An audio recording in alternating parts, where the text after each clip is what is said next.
우리는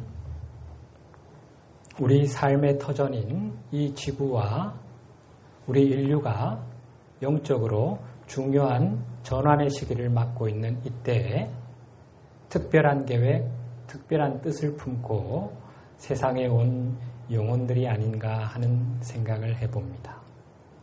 그 계획이란 이 땅에 하나님 나라가 도래하는 일을 돕는 것입니다. 하나님은 사람을 통해 세상 속에 당신의 뜻을 펼쳐가시지요.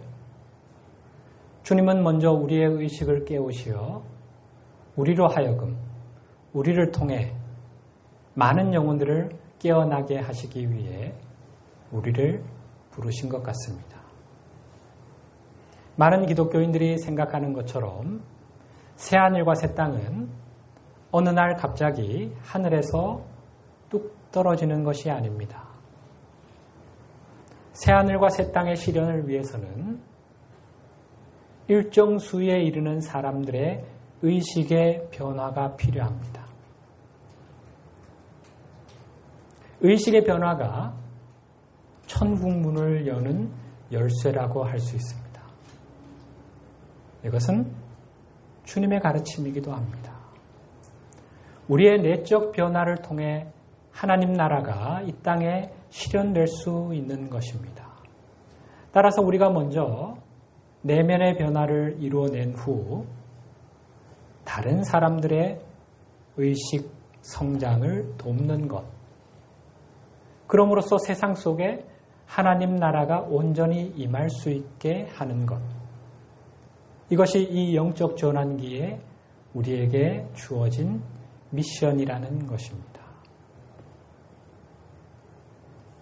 그러면 먼저 우리가 세상 속으로 들어가서 구체적으로 전해야 될 우리 시대의 복음, 주님께서 이 시점에서 우리 인류를 향해 주시려는 메시지가 무엇인지 알아야겠지요. 기독교인의 수가 전 세계 인구의 얼마 정도 됩니까? 비율로 따지면 약 30% 가까이, 30% 조금 못 되는데 우리나라도 비슷합니다. 한 4분의 1에서 3분의 1 사이 정도가 되는데 엄청난 숫자지요. 기독교인의 의식 변화 없이는 인류 전체의 영적인 성장은 거의 불가능하다는 사실을 알 수 있습니다. 세 사람 중 한 사람인데 그 셋 중 하나가 요지부동이면 어렵겠죠? 따라서 주님께서 우리에게 주신 중요한 임무 중 하나는 기존의 신앙인들, 자칭 그리스도인이라 하는 사람들의 의식을 깨우는 일입니다. 굉장히 중요하고 시급한 문제입니다. 그러기 위해서는 지금의 기독교 신앙에 어떤 문제가 있는지를 정확히 알아야 하고 그것이 어떤 형태, 어떤 내용으로 변화되어야 하는지를 또한 알아야 합니다.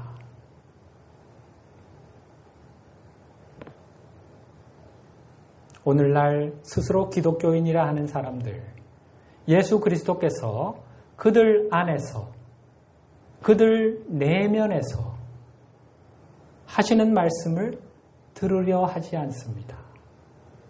예수님을 외부에 있는 어떤 초월적 존재로 생각을 하니 마음의 시선이 늘 밖을 향하고 있는 겁니다.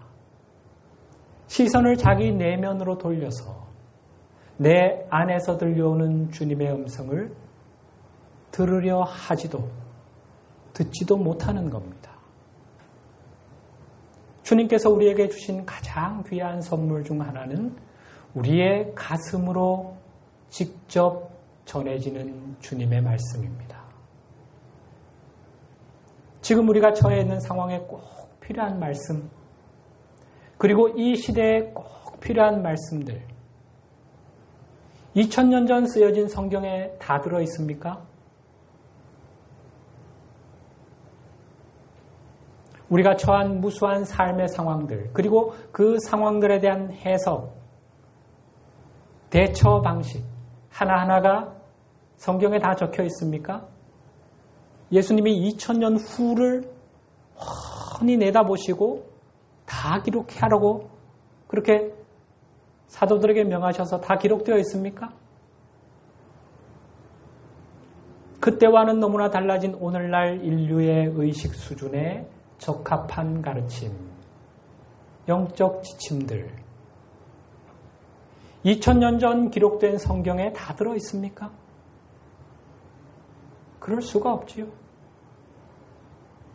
성경에 기록된 예수님의 가르침은 2000년 전 당시 사람들이 처해 있던 상황과 그들의 의식 수준에 초점을 맞춘 말씀이었습니다. 지금 우리가 처한 상황과 인류의 의식 수준은 그때와는 비교할 수 없을 만큼 달라져 있습니다. 그렇다면 주님은 오늘날의 상황과 진보한 우리의 의식에 적합한 가르침을 주고 싶어 하지 않으실까요? 우리를 너무나 사랑하시는 주님께서 우리를 아버지의 품으로 데려가기를 너무나 간절히 바라시는 주님께서 우리에게 살아있는 생생한 당신의 목소리 메시지를 들려주고 싶어 하지 않으실까요? 상식적으로 생각해도 어떻습니까?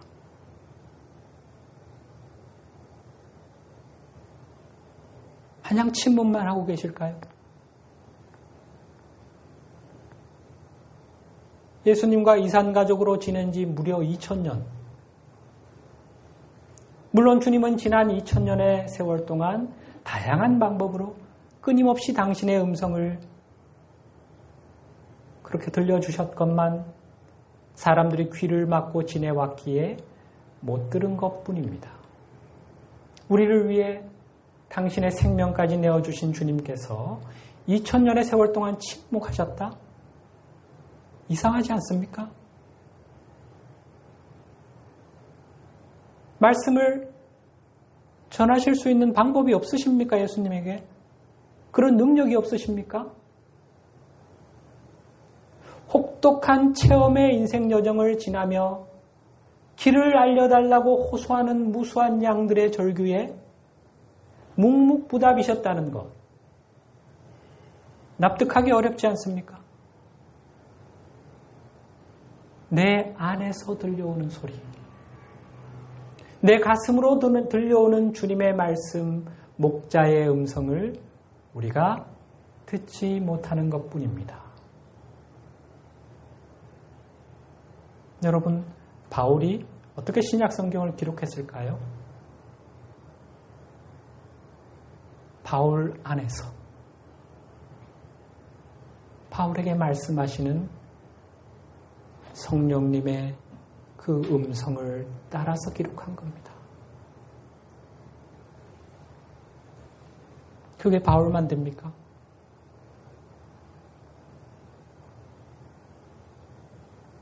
우리는 왜 그걸 못하고 있을까요?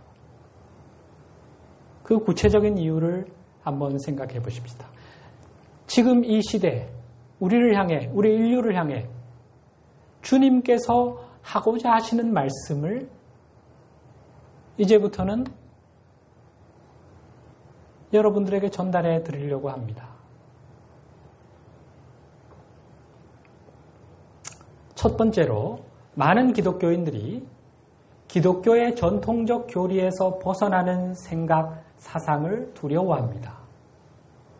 전통적 가르침에서 조금이라도 벗어나는 사상은 위험하다는 생각을 교회는 지속적으로 사람들에게 심어주어 왔습니다. 그래야 교회의 권위가 지켜지겠지요. 이를 어기면 지옥불에 던져질 수 있다는 두려움을 심어준 겁니다. 교회가 사람들을 종교적 전통, 제도, 교리, 규율 안에 가두었다고 할 수 있습니다. 우리를 창조하신 하나님, 이 거대한 우주를 지으신 하나님이 그렇게 편협한 분이실까요? 이런 믿음은 두려움에 기반을 둔 것입니다. 두려움에 기반한 믿음, 그릇된 신념임을 단번에 직감적으로 알 수 있지요.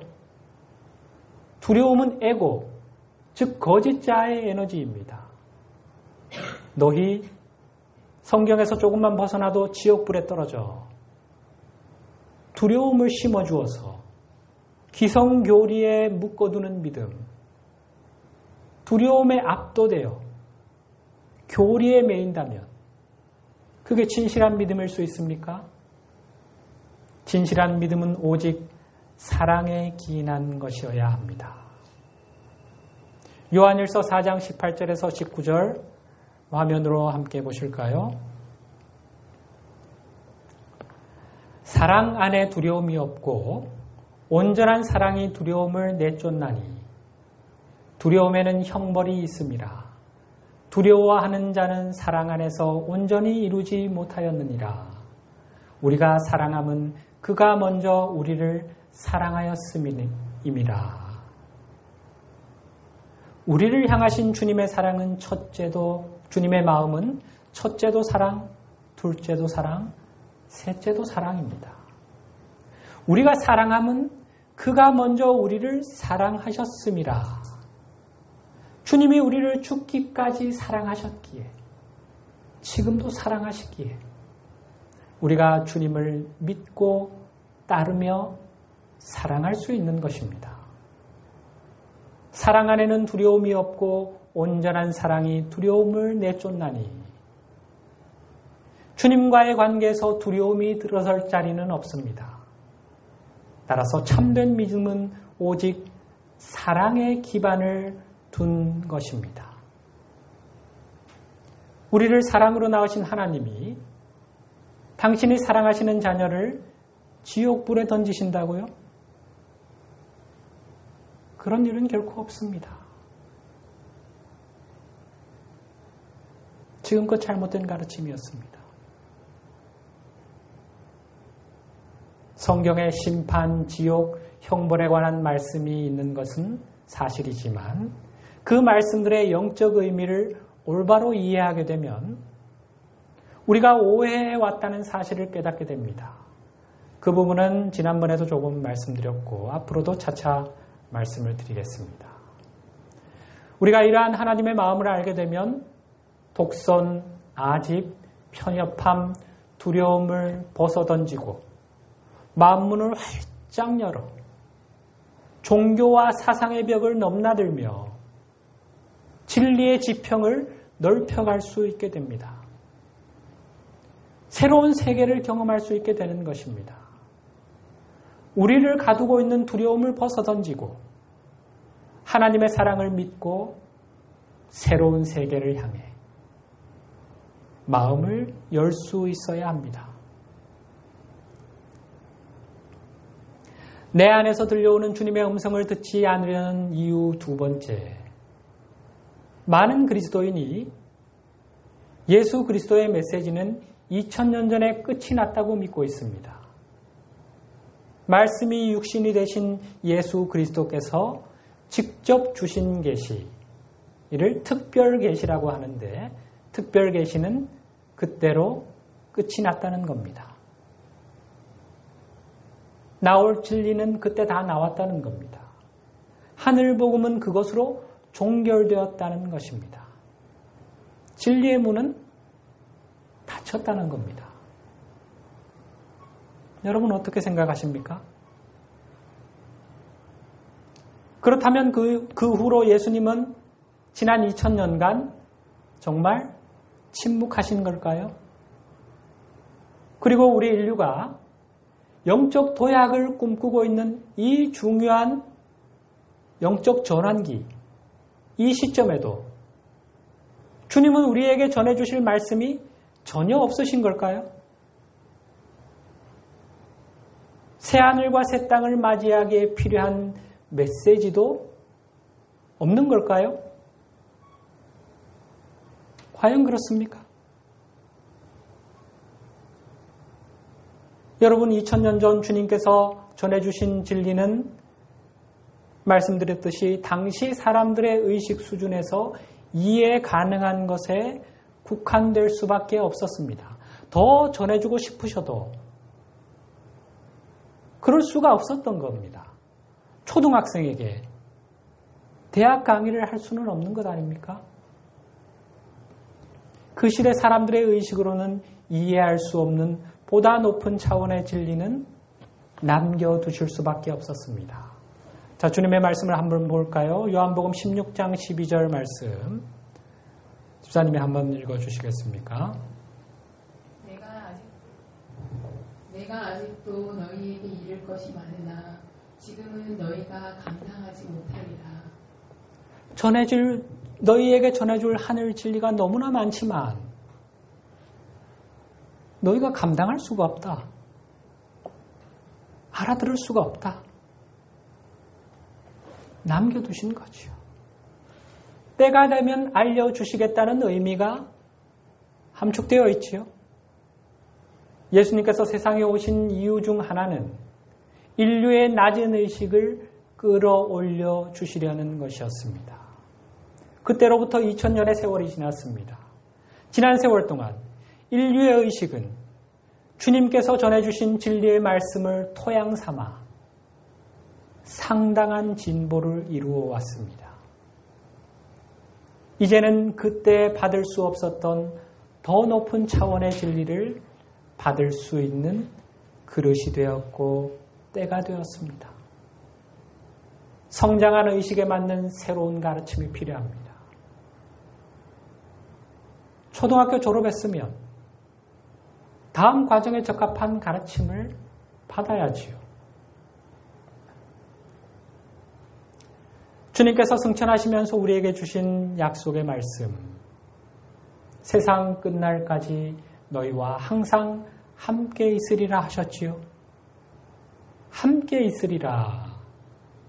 구체적으로 어디에 어떻게 계신다는 말씀입니까?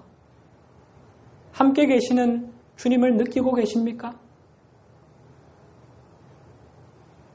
뒤에서 말씀을 통해 확인하겠지만 어디 계실까요?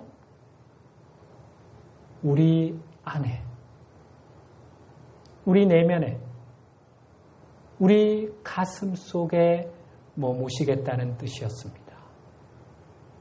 주님의 영이 우리 안에 머무시면서 만약 침묵만 하실까요? 내 의식의 변화, 성장에 맞춰 그에 적합한 진보된 계시를 계속해서 주시겠다는 의미로 이해하는 것이 이치에 맞지 않습니까?